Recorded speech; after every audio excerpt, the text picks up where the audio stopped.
শুনে রাখুন, জেনে রাখুন, মনে রাখুন, যার দুনিয়াতে বাবার মতো অভিভাবক থাকে না, যার দুনিয়াতে স্বামীর মতো অভিভাবক থাকে না, যার দুনিয়াতে বড় ভাইয়ের মতো অভিভাবক থাকে না, যার দুনিয়াতে চাচার মতো অভিভাবক থাকে না, যার দুনিয়াতে অভিভাবকের ছায়া থাকে না, রব্বুল আলামিন বলে ওই বান্দার অভিভাবক আমি স্বয়ং নিজেই রব্বুল আলামিন হয়ে গেলাম। সেজন্য এই সমস্ত মানুষদেরকে কাছে টানার চেষ্টা করবেন।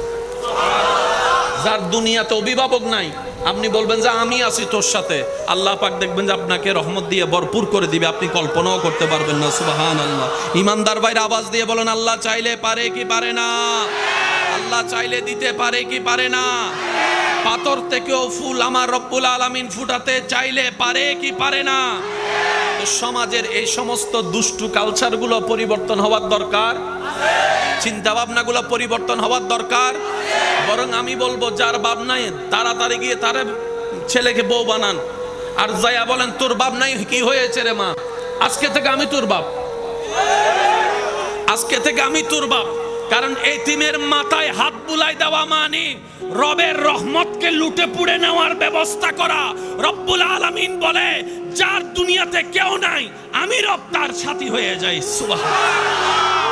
আল্লাহর উপর যে ভরসা করার মতো ভরসা করতে জানে, আল্লাহর হুকুম আসার জন্য যে অপেক্ষা করার মতো করতে জানে, আপনার চোখে যেখানে দেখবেন লাভ নাই, রব্বুল আলামিন আপনার ধৈর্যের কারণে সেখান থেকেও লাভের নদী আপনার জন্য খুলে দিবেন।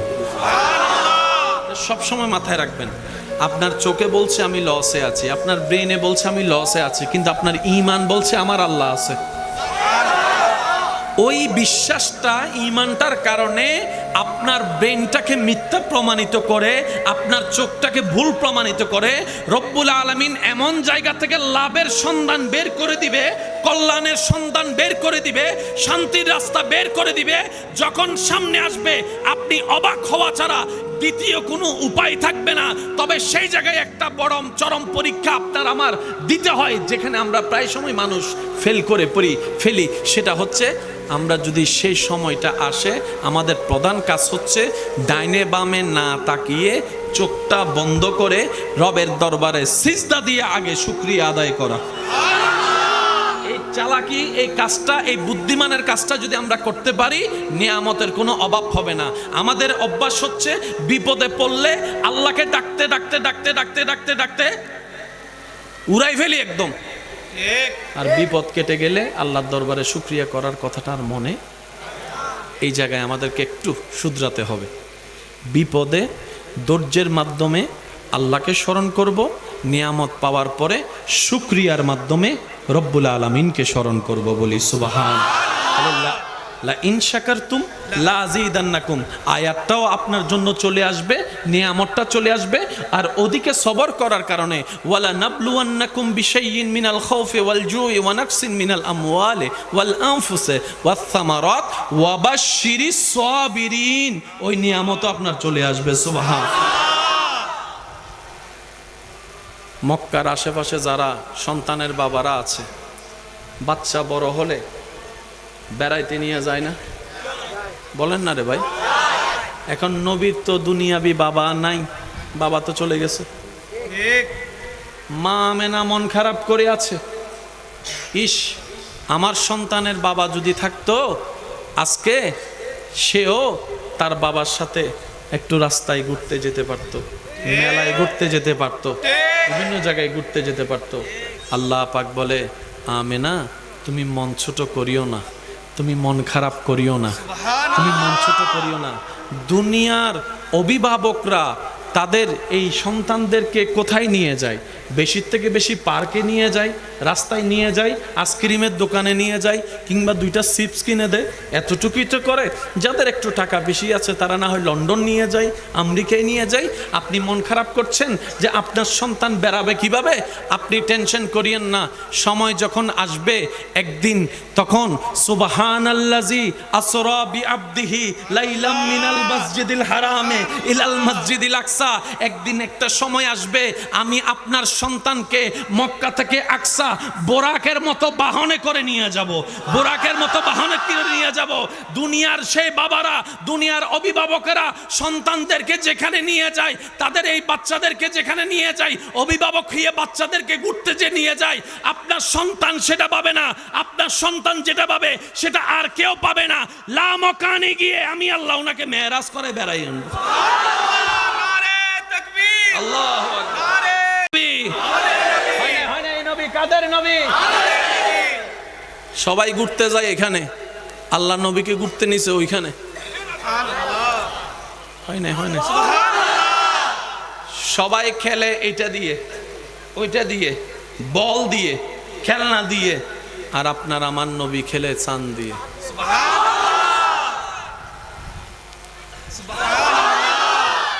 আর একটু মোহাব্বত করে বলা যাবে, নবী যেদিকে চাঁদও সেদিকে, সুখ যেদিকে চাঁদও সেদিকে, ঘুরে ঘুরে। আল্লাহ বলে আমেনা মন ছোট করেন না, দুনিয়ার বাচ্চাগুলা খেলনা দিয়ে খেলে আর আপনার সন্তান আসমানের চাঁদ দিয়ে খেলবে। আল্লাহু আকবার, আল্লাহু আকবার। আল্লাহর কত বড় দয়া যে আমাদের উপরে, নবী রহমতুল্লিল আলামিনের উম্মত বানিয়ে আমাদেরকে ডাইরেক্ট জিরো থেকে হিরো বানাই দিয়েছেন। সুবহানাল্লাহ। এবার সেই নবী রহমতুল্লিল আলামিন রাস্তা দিয়ে হেঁটে যাচ্ছে। কি কোনো সমস্যা ভাইয়া? পিছনে কি? থাক থাক, আর কিছু করেন না, কিছু করার না এখন। আল্লাহ বাজে একবার দূরে যাবে। একবার বলি মারহাবা, আর একখানা জোরে হন আমার হাওয়া। এবার আপনার আমার নবী রহমতুল্লিল আলামিন, মনোযোগ মনোযোগ মনোযোগ, নবী রহমতুল্লিল আলামিন আরো বড় হতে শুরু করলেন, আরো বড় হতে শুরু। তো বিবাহের দরকার আছে না? আমাদের এখানে হাজার কিছু থাকার পরও বিয়ে হয় না। ফিন লাগাইনের মানুষ ডাইরেক্ট লাগা দেয়, ডাইরেক্ট মাইয়া তো আই ন বজনা ইবের আনো দুইতে রে ইবেরে কি জল্লা জানোস নইতের মা আছে না, আছে না? ফুয়া তোয় ন বজ কেন এটা আর এক কোনবার গাছতলা বয়ে গাজা হাতে ফুয়াই বেড়ে কিলা নদ, অথচ ডাহা মিথ্যা কথা, বাস্তবতার সাথে কোনো সম্পর্ক। তা আমরা জিজ্ঞেস করলাম কি রে ছেলে তো এমন না, তুই এরকম বলছস কেন? বানায় বানায় হদে হতা হন সারা তাই পারি এনে হই দি পেঁচ লাগাই দিয়ে পিন লাগাই দিয়ে কারো বিয়ে ভাঙ্গার চেষ্টা করার দরকার। এটা মারাত্মক ধরনের একটা কবিরা গুনাহ। আল্লাহ আমাদেরকে এই সমস্ত নোংরা কাজ থেকে, নোংরা মেন্টালিটি থেকে হেফাজতে থাকার তৌফিক দান করুক বলি আমিন। যদি বেশি আপনার বলতে হয় অন্তত এতটুক বলেন, ভাই আমি তেমন ভালো কিছু জানি না, তোমার খবর তুমি নাও, তাহলে আপনি আর দায়ের মধ্যে পড়বেন। কিন্তু কারো ইজ্জতে আঘাত দেওয়া মানি। মনে রাখবেন রাসূল পাক সাল্লাল্লাহু আলাইহি ওয়াসাল্লাম হাদিসে পাকে ইরশাদ করছেন, কেউ যদি কাউকে সমাজে, পরিবারে, এলাকায় মানুষের সামনে ইজ্জত হরণ করে, বেইজ্জত করে, আল্লাহ তাআলা সেই বান্দাকে ঘরের ভিতরে থাকলেও বেইজ্জত করবেই করবে। তো নিজে বেইজ্জত থেকে বাঁচার উপায় হচ্ছে অন্যকে ইজ্জতে রাখা। অন্যের ইজ্জত হেফাজত করা মানে আমি আমার ইজ্জতকে হেফাজত রাখা। সেজন্য মনে রাখবেন, আপনি আমি দোষ বলে কাউকে যদি ইনসাল্ট করি, ওনার রব কখনোই আমাদেরকে ছাড়বে, আর রব যারাকে ধরবে তার অস্তিত্ব কখনো টিকবে। সেজন্য নিজে বাঁচতে হলো মানুষের উপকার করার দরকার আছে না নাই? আল্লাহ তাআলা আমাদের সবাইকে পাক্কা মুসলমান, পাক্কা ইমানদার বনে কবরে যাওয়ার তৌফিক দান করুক। অন্যের উপকারে, অন্যের মুখের হাসি হওয়ার তৌফিক দান করুক। একবার দরুদ শরীফ পড়েন, আল্লাহুম্মা সাল্লি আলা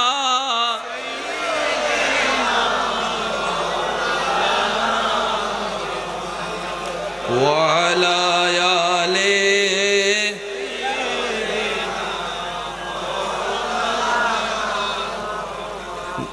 নবীর উম্মত সবাই মিলে একবার বলেন মারহাবা। এবার আমি আস্তে আস্তে বলছি, আপনারা শুধু মিলাবেন, যা জানেন সেটাই বলবো, কিন্তু একটু গভীরে যাব। মক্কার একটা নিয়ম ছিল, মক্কায় যদি কোনো নবজাতক শিশুর জন্ম হতো, অন্য এলাকার সন্তানের নবসন্তানের মারা এসে কিছু টাকার বিনিময়ে ওনাদের বাচ্চাদেরকে লালন পালন করত। তো মক্কার যারা মানুষ, ওনারা বেশিরভাগ ছিল ব্যবসায়ী, সংসার ব্যবসা ট্যাবসা মিলে তেমন কোনো টাইম পেতেন না। তো ওনারা চিন্তা করতেন কি, বাচ্চাকে দিয়ে দিলাম, ওনারও কিছু উপকার হলো, আমিও মোটামুটি একটু সেফ থাকতে পারলাম। বহর আসতে লাগলো মক্কায়, সন্তান নিবে। অনেকেই নবীর ঘর থেকে ঘুরে যাচ্ছে এটা শুনে যে এই ঘরে একটা সন্তান আছে কিন্তু ওর বাবা নাই, যেটা আমাদের সমাজে হয় আর কি। এই ঘরে একটা সন্তান আছে কিন্তু বাবা নাই। এখন মানুষ মানুষের মতো চিন্তা করে, কয় যার বাপ নাই দিলে আর কদ্দুর দিবে,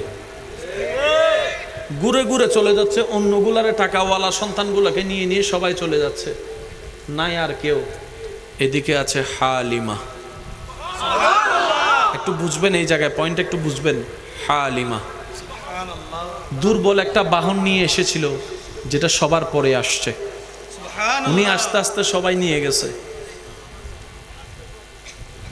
এবার হালিমা এসে বলে, যার কেউ নাই এখানে আছে, ওনার তো বাপ নাই, কোনো সমস্যা নেই।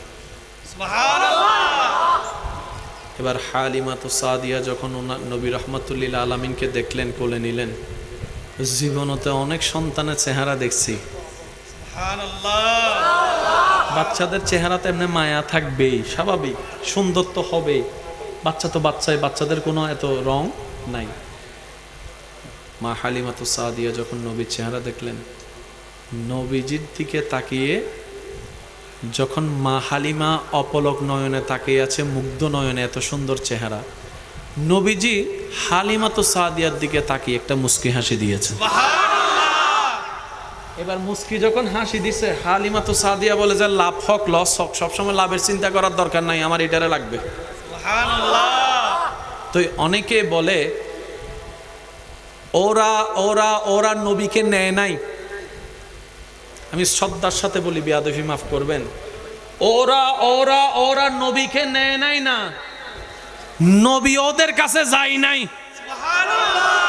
আর একটু জোরে বলেন না। আমার নবীরে রিজেক্ট করবে এমন বাপের ফুত আছে কে? বলেন না, আছে আছে।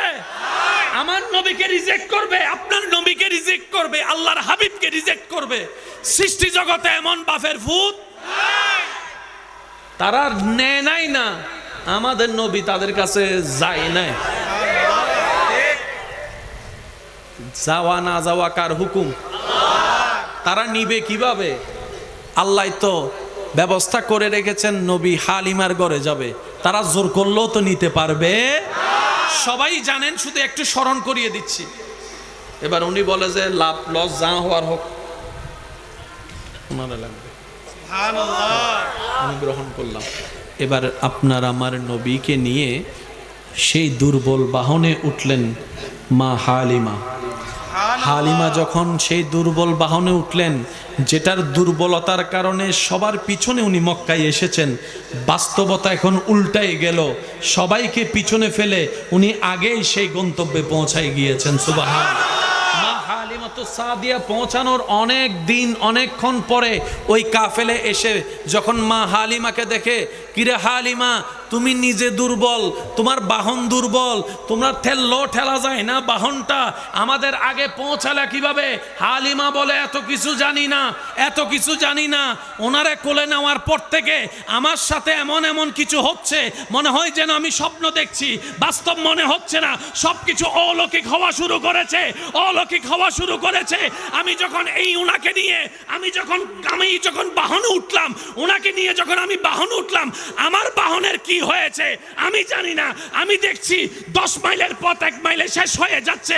মিনিটেও বরকত, সময়ও বরকত, গাড়িতেও বরকত, বাহনেও বরকত, শরীরেও বরকত, শক্তিতেও বরকত হওয়া শুরু করেছে। নবীকে যিনি দুধ পান করেছেন ওনার নাম হচ্ছে হালিমা। একটু বলেন তো ওনার নাম কি? একদম সবাই সবাই একই আওয়াজে বলেন হালিমা। কি? কিন্তু এখন ওনাকে নাম বদলে সবাই বলতে হয় হালিমাতুস সাদিয়া।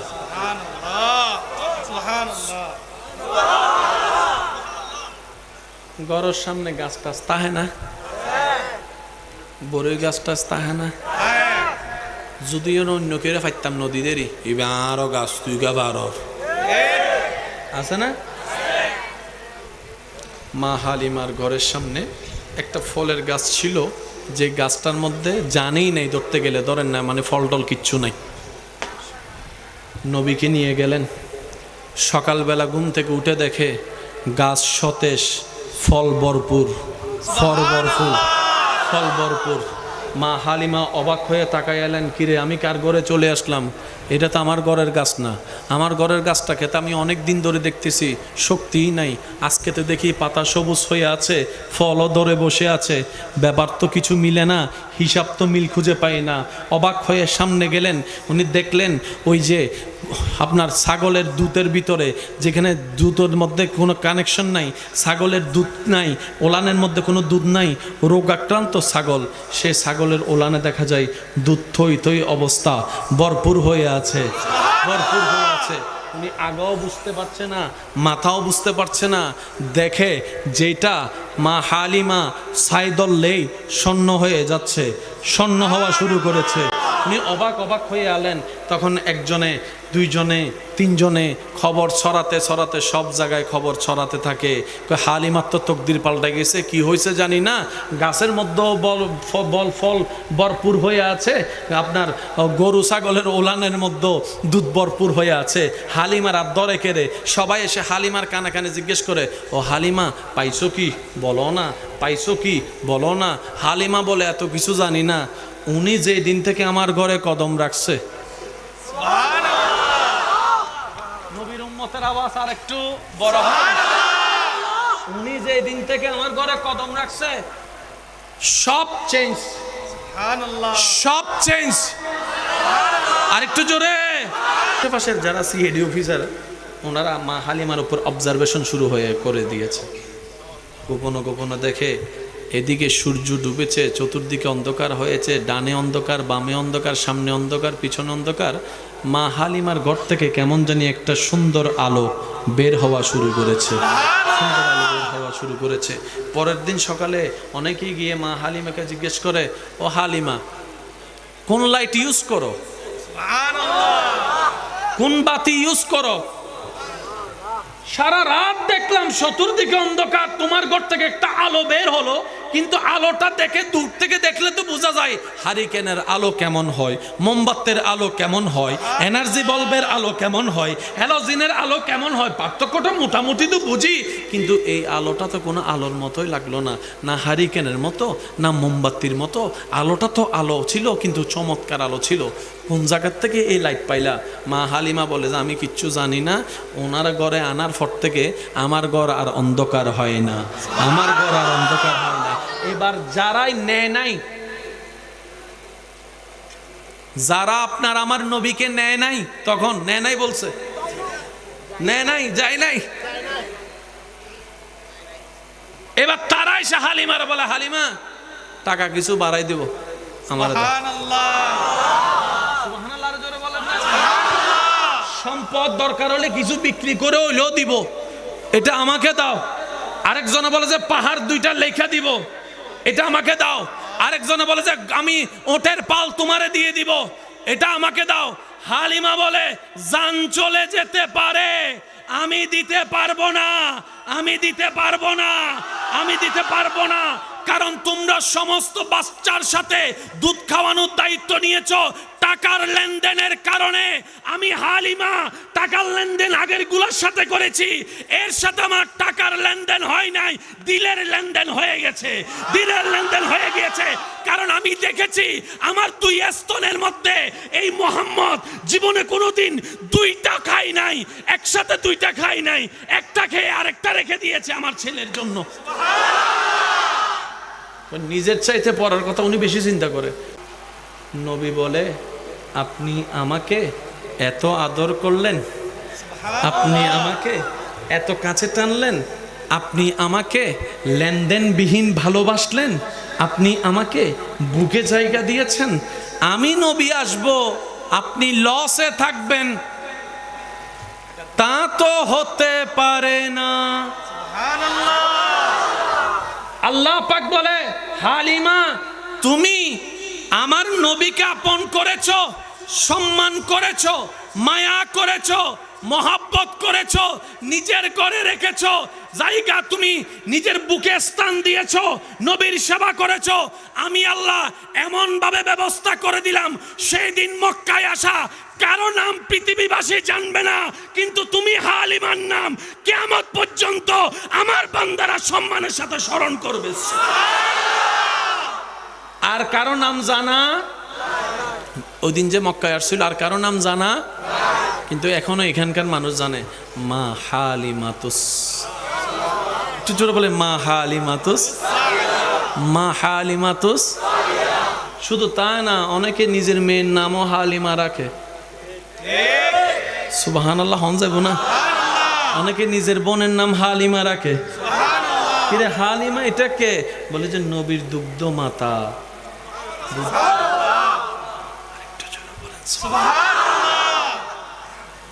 এবার আসেন, কষ্ট হচ্ছে না তো আপনাদের?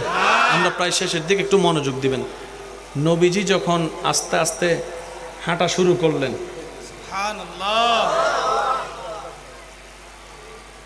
বেশিরভাগ নবী রসুলের একটা সুন্নতের অংশ আপনারা হয়তো শুনেছেন, জানেন। ছাগল চড়ানো, দুব্বা চড়ানো, ওট চড়ানো, এটার সাথে প্রত্যেকটা কম বেশি নবী রসুলের একটা সম্পর্ক। আরেকটা কাজ, সেটা হচ্ছে কৃষি কাজ। তো এই দুইটা কাজকে ছোট করে দেখা মানে আমাদের মেন্টালিটি ছোট, আমাদের চিন্তা ছোট। আমার দৃষ্টিতে, আপনারা কি মনে করেন আমি জানি না, একটা মানুষের দৈনন্দিন প্রত্যেক দিন কি কাপড় কিনতে হয়? বলেন না ভাই, কাপড় কিনতে হয়, জুতো কিনতে হয়, টুপি কিনতে হয়, ঘড়ি কিনতে হয়, কিন্তু প্রত্যেক দিন একটা মানুষের খাবার দরকার হয়, বাতের দরকার হয়। আর সে বাতটা হয় মাটি থেকে কৃষকরা নামার কারণে। তাহলে সারা বাংলাদেশে নয়, সারা পৃথিবীতে যে খাবার চাহিদা, কৃষকরা মাঠে নামে বলেই, ঘাম ঝরায় বলেই, পরিশ্রম করে বলেই, কাদা শরীরে লাগাই বলেই তো কোনো না কোনোভাবে সেটা আপনার আমার পর্যন্ত আছে, ঠিক কি না? আমার দৃষ্টিতে একটা দেশের সবচাইতে সম্মানী ব্যক্তিদের লিস্টের মধ্যে কৃষকদের নাম থাকা দরকার। অথচ আমরা কত অধঃপতনের দিকে গিয়েছি দেখেন। কোটিপতিকে, ইন্ডাস্ট্রিওয়ালাদেরকে সেলুট দিয়ে সম্মান দিচ্ছি, যদিও ওনার সেই ম্যাটেরিয়ালটা আপনার আমার হয়তো জীবনে একবার লাগবে, না হয় বছরে একবার লাগবে, কিন্তু একটা কৃষকের কাজ প্রত্যেক দিন আমাদের লাগে। কোনো না কোনোভাবে কৃষকের সাপোর্ট কিন্তু আমাদের লাগেই। সে কৃষক যদি কেউ বলে যে আমি কৃষক, আমরা 2টা পয়সার দাম দিতে চাই না। অনেকে কৃষকের সন্তান হয়ে সমাজে পরিচয় দিতে চায় না যে আমার বাবা কৃষক। আমি বলি, এমন কোনো সন্তান যদি আমার কোনো কথা শুনেন, আমার কোনো ভাই বোনেরা, আমি বলবো এখন থেকে বুক ফুলায় বলবেন আমার বাবা একজন কৃষক, আমার বাবা একজন কৃষক। কারণ কৃষিকাজ হচ্ছে সেই মহাসম্মানিত কাজ, যে কাজটা যুগে যুগে আল্লাহর প্রেরিত নবী রাসূলরা পছন্দ করে আপন করে নিয়েছেন এই কৃষিকাজকে। বলেন সুবহান। কৃষিকাজ করা একটা ভাগ্যের ব্যাপার, এটা নিয়ামতের ব্যাপার। আল্লাহ আমাদেরকে মর্যাদা দেওয়ার তৌফিক দান করুন। আর একটু জোরে বলি, আল্লাহ পাক আমাদেরকে আল্লাহর বান্দা হিসেবে আল্লাহর বান্দাদেরকে ভালোবাসার, সম্মান দেওয়ার তৌফিক দান করুন। আমাদের তো এমন অনেক সময় হয়, দাওয়াত দেওয়ার সময় বিয়ের অনুষ্ঠানে কিংবা বিভিন্ন অনুষ্ঠানে যেই আত্মীয়র টাকা একটু বেশি, ওর দাওয়াত একটু স্পেশাল হয়। কষ্ট নিচ্ছেন আমার কোনো কথায়? যে আত্মীয় স্বজনের একটু টাকা বেশি, ওনার খাবার দাবার হয় টেবিলে। যে আত্মীয় স্বজনের টাকা নাই, ওনাকে মূল্যায়নও করে না, কেউ জিজ্ঞেসও করে না খাবার খেয়েছে কিনা। আসলে আসলো, না আসলে নাই। আমরা অধঃপতনের সেই চরম পর্যায়ে নিচে চলে যাচ্ছি। মনে রাখবেন, এটা কখনো মনুষ্যত্বের কাজ হতে পারে না, নবীর উম্মতের কাজ হতে পারে না, আল্লাহর বান্দার কাজ হতে পারে না। কথা বলেন ঠিক কিনা? এই বৈষম্য দূর করার দরকার আছে না নাই? মনের থেকে মাথা থেকে এই সমস্ত নোংরা জিনিস থেকে আল্লাহ পাক আমাদের সবাইকে হেফাজত করুক, বলি আমিন। মোহাব্বতের আওয়াজে দরুদ শরীফ পড়েন, আল্লাহুম্মা সাল্লি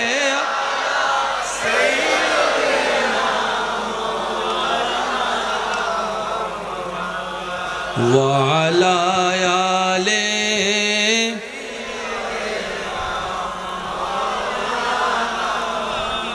যার যত শক্তি আছে একবার বলেন মারহাবা। এবার আপনার আমার নবী আল্লাহ তাআলা এমন ভাবে সম্পদ দিলেন,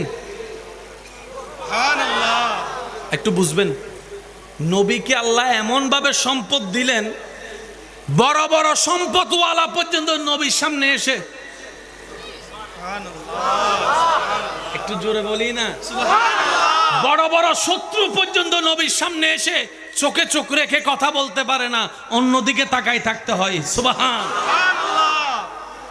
নিয়ামতের শ্রেষ্ঠ নিয়ামত চরিত্র হচ্ছে, এটা হচ্ছে চরিত্র। সম্পদের শ্রেষ্ঠ সম্পদ হচ্ছে চরিত্র। কি বলেন আপনারা, একমত আছেন তো সবাই? সবচেয়ে দামি সম্পদের নাম কি? চরিত্র। চরিত্রের চাইতে দামি সম্পদ দুনিয়া তার কিছু হয়? আল্লাহ তাআলা বলে ইন্নাকা লাআলা খুলুকিন আযীম। সুবহানাল্লাহ। মোহাব্বতের আওয়াজে বলেন সুবহানাল্লাহ।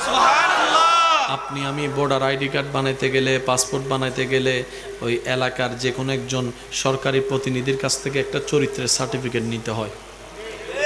সেখানে উনি না দেখা সিগনেচার করে দেয়, সিল মারা থাকে, সিগনেচারটা পরে করে দেয়, লেখা থাকে আমার জানা মতে আমার এলাকার সবচাইতে ভালো মানুষ। ঠিক কথা বলেন না? আমি ওনাকে জিজ্ঞেস করলাম, ভাই আপনি যাকে ভালো মানুষ হিসেবে সিগনেচার দিয়েছেন আপনি চিনেন? কয় না। তো সিগনেচার দিলেন কেন? বলে যে আমার এলাকায় লক্ষ লক্ষ মানুষ, সবার এই সার্টিফিকেটের দরকার, আমি কি সবার পরিচয় জানবো নাকি? সম্ভব?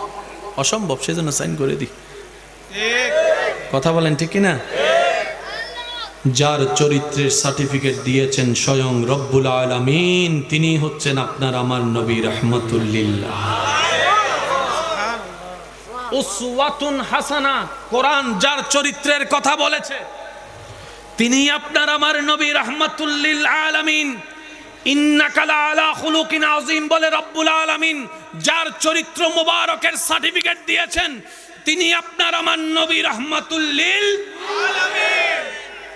আসুন, আমার পূর্বের আলোচক আলোচনার ফাঁকে বলেছেন কোরআন হচ্ছে থিওরিক্যাল, নবী রাহমাতুল লিল আলামিন হচ্ছে প্র্যাকটিক্যাল। যদি আপনাদের বিরক্ত না লাগে, কষ্ট না লাগে, তাহলে 2-4 মিনিট কথা বলবো ইনশাআল্লাহ। অনুমতি আছে? 40টা বছর আল্লাহ আমাদের নবীকে দিয়ে ইসলামের দাওয়াত দিতে দেয় নাই, চুপ করে রেখেছেন। এই 40টা বছর আল্লাহ বিশ্ববাসীকে নবীর হাঁটা চলা বসা চরিত্র দেখাইয়াছেন।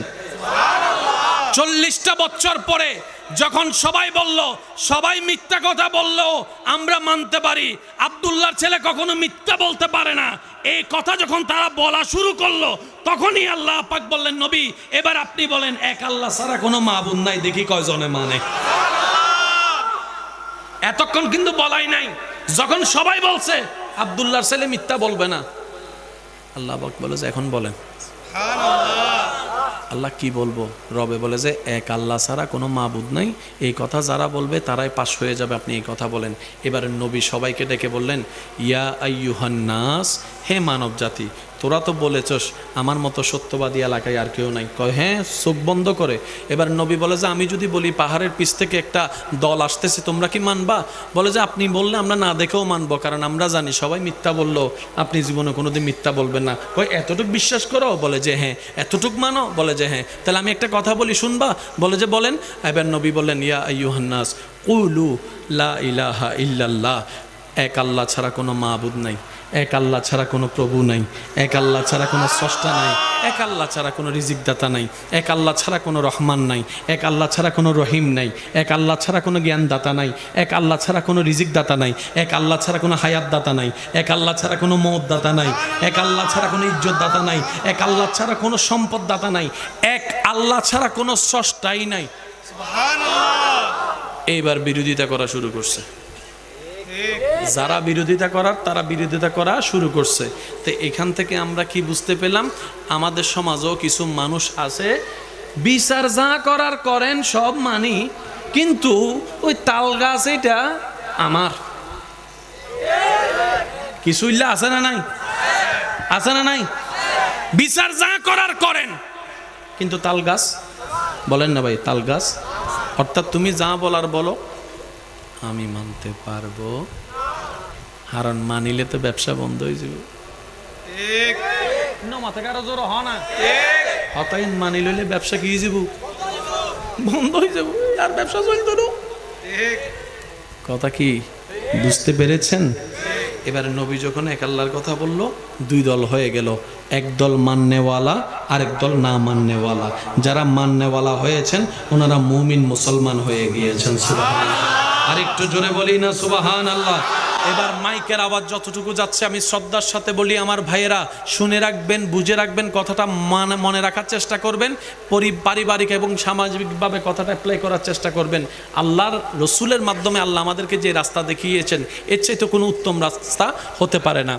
যেই মানুষ, যেই সমাজ একসময় নবীকে চোখের উপর মণি বানায় রেখেছে, হক কথাটা বলার সাথে সাথে সে সমাজের মানুষ নবীর রাস্তা বন্ধ করে দেওয়া শুরু করেছে, নবীর খাবার বন্ধ করে দেওয়া শুরু করেছে, নবীর পথ বন্ধ করা শুরু করেছে, পানি বন্ধ করা শুরু করেছে, অত্যাচারের উপর অত্যাচার, মেন্টালি অত্যাচার শুরু করেছে, সামাজিক অত্যাচার শুরু করেছে।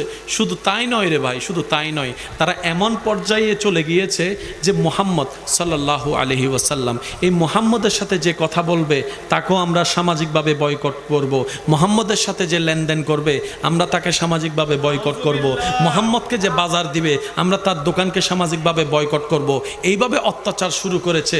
আল্লাহর হাবিব নবী আল্লাহর হুকুমের অপেক্ষায় ধৈর্য ধরে বসে আছে, ধৈর্য ধরে বসে আছে। সুবহানাল্লাহ। ধৈর্য ধরে বসে আছে। যে মক্কার অলিতে গলিতে নবী রাহমাতুল লিল আলামিন হাঁটতো, আজকে সে হাঁটার রাস্তা বন্ধ করে দিয়েছে। নবী রাহমাতুল লিল আলামিন যেখানে বসতো, বসার জায়গাটা তারা ভেঙে দিয়েছে। নবী যাদের সাথে গিয়ে কথা বলতো তাদেরকে কথা বলা থেকে দূর করে দিয়েছে। সবাই সামাজিকভাবে নবীকে বয়কট করা শুরু করলো, পারিবারিকভাবে বয়কট করা শুরু করলো। এদিক থেকে অত্যাচার, ওদিক থেকে অত্যাচার, এভাবে অত্যাচার, এভাবে জুলুম করতেই আছে। নবী ধৈর্য ধরে বসে আছে, নবী ধৈর্য ধরে বসে আছে। সুবহানাল্লাহ। নবী ধৈর্য ধরে বসে আছে। এবার নবীর গায়ের উপর আঘাত দেওয়া শুরু করলো, রক্তাক্ত শরীর মোবারক করলো। নবী ধৈর্য ধরে বসে আছে। নবীর পেটে খাবার নাই, নবী ধৈর্য ধরে বসে আছে। নবীর ঘরে পানি নাই, নবী ধৈর্য ধরে বসে আছে। আপনরা দুশমন হয়েছে, নবী ধৈর্য ধরে বসে আছে। আপনরা পর হয়েছে, নবী ধৈর্য ধরে বসে আছে। আপনরাই চোখ উল্টাই ফেলেছে, নবী ধৈর্য ধরে বসে আছে, ধৈর্য ধরে বসে আছে। অথচ নবী চাইলে একবার আল্লাহকে বললে, ও আল্লাহ তুমি ওদেরকে ধ্বংস করে দাও, সাথে সাথেই ধ্বংস করে দিত। নবী ধ্বংস দোয়া করে নাই, কারণ নবী বলে আল্লাহ আমাকে গজব দাতা হিসেবে পাঠাই নাই, রাহমাতুল লিল আলামিন করে পাঠিয়েছেন, রাহমাতুল লিল আলামিন করে পাঠিয়েছেন। আমি নিজে না খেয়ে হলো তাদেরকে খাওয়ার ব্যবস্থা করব, নিজে না হেসে হলো তাদেরকে হাসির ব্যবস্থা করব। আমি তো নবী রাহমাতুল লিল আলামিন, যাকে আল্লাহ তাআলা সমস্ত নবীদের ইমাম বানিয়েছেন। সুবহানাল্লাহ। সমস্ত নবীদের উপর সর্দারিত্ব আল্লাহ আমাকে দিয়েছেন। সুতরাং আমি অধৈর্য হলে চলবে না, আমি ধৈর্য ধরবো, যাতে আমার পরবর্তী উম্মতেরা আমার কষ্টের কথা শুনে অধৈর্য না হয়, আমার কষ্টের কথা শুনে তাদের জীবনের কষ্টের সামনে আসলে অধৈর্য যেন না হয়, রাগী যেন না হয়, মেজাজ যেন না হারায়। মেজাজ হারিয়ে এক ভাই আরেক ভাইয়ের নামে যেন মামলা না দেয়, হামলা না করে, রাস্তা বন্ধ না করে। আমি নবীর আদর্শ যেন তারা জীবনে বাস্তবায়ন করে আল্লাহর আসল নিয়ামত অর্জন করতে পারে। নবী বলে আমি ক্ষমতা থাকার পরও চুপ। তুই দুই দোকানের মালিক হয়ে এত চিল্লাস কেন রে? সুবহানাল্লাহ। নবী বলে যে আমি কৌসারের মালিক হয়ে চুপ করে আছি, তুই দুইতলা বিল্ডিং এর মালিক হয়ে চিল্লাস কেন? চিল্লাইস না, আক্রমণ পরিবর্তে আক্রমণ করিস না, গালির পরিবর্তে গালি দিস না রে উম্মত। তুই শুধু ধৈর্য ধর, রবের দিকে তাকাই, রবে এমন ভাবে রাস্তা করে দিবে তোর দুশমনরা হার মানতে বাধ্য হবে। ইজ্জতে সমাজে এলাকায় তুই মাথা উঁচু করে দাঁড়ায় থাকতে হবে। সত্যি করে বলেন আল্লাহ বিচার করে কি করে না? আরেকটু জোরে বলেন আল্লাহ বিচার করে কি করে না? কিন্তু আল্লাহ আপনার আমার টাইমে বিচার করবে না, আল্লাহ আল্লাহর সময়ে বিচার করবে। কিছুদিন পরে আল্লাহ পাক বলে হাবিব আপনার অনেক কষ্ট হচ্ছে আমি বুঝতেছি। নবী বলে যে আল্লাহ আপনার জন্য আমি সব করতে পারি, সব করতে পারি, সব করতে পারি। এবার আল্লাহ পাক বলে নবী আপনি হিজরত করে মদিনায় চলে যান। একটু জোরে বলেন না সুবহানাল্লাহ। আপনি হিজরত করে মদিনায় চলে যান। মক্কাবাসী মনে মনে চিন্তা করতেছে, যাক গেই তো, তারা সিন্ধলি যাক গেই তো। মনে রাখবেন, যারা স্থান পরিবর্তন করে তাদের তকদির একটু বেশি ভালো হয়। একটু বুঝে নেন না, যারা স্থান পরিবর্তন করে, আপনের অত্যাচার স্বীকার করে জায়গা পরিবর্তন করে, আল্লাহ তাদের লাখ বজন বুঝি ফেলি কি হইতাম চাই না। ওনারা বেগুনতুন বুঝিলেও চলিব, যারা বুঝেন না বুঝি ফেলে দেরি। এক সময় বাদ ছিল না, আজকে লক্ষ মানুষ ভাত খাইতেছে। সুবহানাল্লাহ কেন জোর হন আর দাদা কেন খেয়াল করলে বুঝিব। যারা স্থান পরিবর্তন করে তাদের লাখ আল্লাহ কুরাই দেয়, মনে রাখবেন। সেজন্য যদি কেউ অনর্গর তো বাইর করে দেয়, ঠিক আছে ও ভাই তোরা থাক, ও আল্লাহ তুই তোমার বান্দারা বাইর করে দিয়ে দে। সুতরাং বান্দা এবার আল্লাহ হিসেবে তুই আরে নিয়ে আমার দম ভরিব। এবার অনেকেই কিন্তু মনে করে সীতাকুণ্ড একখান সমান দেবেন দা অনর বংশর আল্লাহ ভাবে বাড়াই দিই, ইতারার নাম নিয়ে শুদ্ধ নাই হয় না, নয় হনা বাজে। নবীকে মক্কা থেকে বের করে দিয়েছে তাদের প্ল্যানিং অনুযায়ী। তারা মনে করছে যাক গেছে তো, কিছুদিন তো শান্তিতে থাকবো। কিছুদিন পরে তারা গুপ্ত মানুষের খবর থেকে শুনে কয়ে মক্কায় ডেলি মুসলমান হয়তো একজন, মদিনায় ডেলি মুসলমান হচ্ছে 10 জন 12 জন 20 জন। মাইলি ফিরে রে হাম কেন হইল? আল্লাহ যাকে মদত করে এভাবে করে। বান্দার বুদ্ধি সেখানে যেতে পারবে না, আল্লাহর কুদরত যেখানে, বলেন না সুবহানাল্লাহ। সেজন্যই তো রব বলেছে কোনো বিষয়ে লা তাকনাতু মির রাহমাতিল্লাহ, বান্দা তোর জীবনে যাই ঘটুক আমার রহমত থেকে নিরাশ হইস না, আমি আসি তো, তোর টেনশন করিস না। সবাই তোকে গর্তে ফেলবে, সে গর্তের ভিতর থেকে আমি তোকে রাজসিংহাসনও চাইলে বসাই দিতে পারি। সুবহানাল্লাহ। আল্লাহ চাইলে পারে কি পারে না? শুধু আমাদেরকে একটু সহ্য করতে হবে, স্থির হতে হবে, ধৈর্য ধরতে হবে। কথা বলেন ঠিক কিনা? আল্লাহ আমাদেরকে ধৈর্যের নিয়ামত অর্জন করার তৌফিক দান করুক। এবার মক্কাবাসী শুনতেছে, কয় ডেলি মুসলমান বাড়তেছে, ডেলি মুসলমান বাড়তেছে, ডেলি মুসলমান বাড়তেছে। এখন মক্কা থেকে ওখানে হামলা দেওয়ার তেমনও সুযোগ নাই, মক্কা থেকে কন্ট্রোল করার তেমনও সুযোগ নাই। মদিনাবাসী কয়েকজনকে পঠাইতে চাইছে, মদিনাবাসী বলতেছে একে তাক।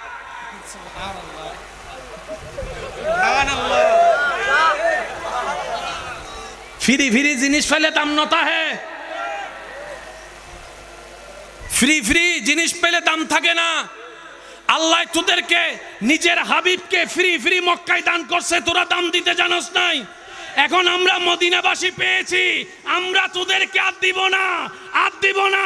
নবীও বলে যে আমি তোমাদেরকে ছেড়ে যাবই না, কিয়ামত পর্যন্ত মদিনা শরীফে শুয়ে থাকবো। ওই যে ইহসান, মদিনাবাসী বলে যে তোরা হাজার কিছু দিল, ওনারা আর দিব না। নবী বলে যে আমি আপনাদেরকে ছেড়ে আজ যাব না, এখানে থাকবো।